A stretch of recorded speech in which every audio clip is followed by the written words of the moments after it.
ku soo dhowaada barnaamij kooban oo aan kaga hadlayo sababaha ay reer galbeedka kaga hormareen waddamada kale ee adduunka, gaar ahaan kuwa dhaca bariga adduunka.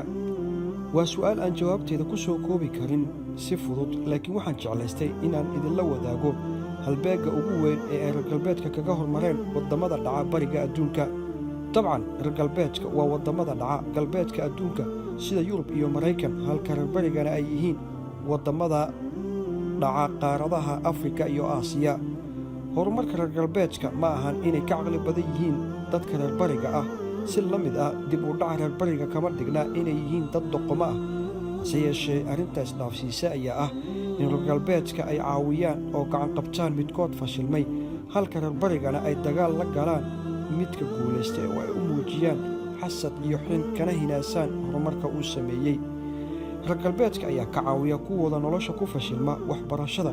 waxay ku dhiirigeliyaan haddii waxbarashada uu la qabsan waayo in waxa uu hiwaayadda u leeyahay xoogga saaro, taas oo ay u arkaan inuu faa'iido ka keeni karo.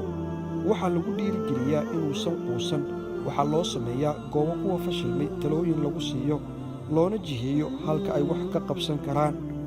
taas ka soo horjeedkeeda, waddamada bariga sida Afrika iyo waddamada Carabta, qofka nolosha horumar ka gaaray wuxuu yeeshaa cadow fara badan oo ka xun guushiisa, kuwaasoo ka shaqeeya mar kasta sidii loo majaxaabin lahaa ama loo fashilin lahaa. waxay u arkaan cadow maadaama waxa ay iyaga gaari waayeen uu ku tallaabsaday. dhanka Soomaaliya marka ay timaadana, xaalku waa ka daran yahay oo waxa ay maraysaa haddii aadan qayb ka ahayn qas. qofka horumar waddanka ku soo kordhiyey wuxuu halis ugu jiraa inuu naftiisa waayo. haddii aad aqoon sare yeelatana, kuwa ku xasda iyo kuwa kaa maseersan ayaad marti u tahay. waxaa yar kuwa ka fakaraya in laga faa'iidaysto aqoon-yahanka, laguna farxo midka horumarka soo kordhiyey. imise aqoon-yahan ayaa naftooda waayey oo waddanka faa'iido u ahaa oo lagu dilay maxaa wax u soo baratay ama aad aqoon-yahan u noqotay oo yaa xisaabin kara.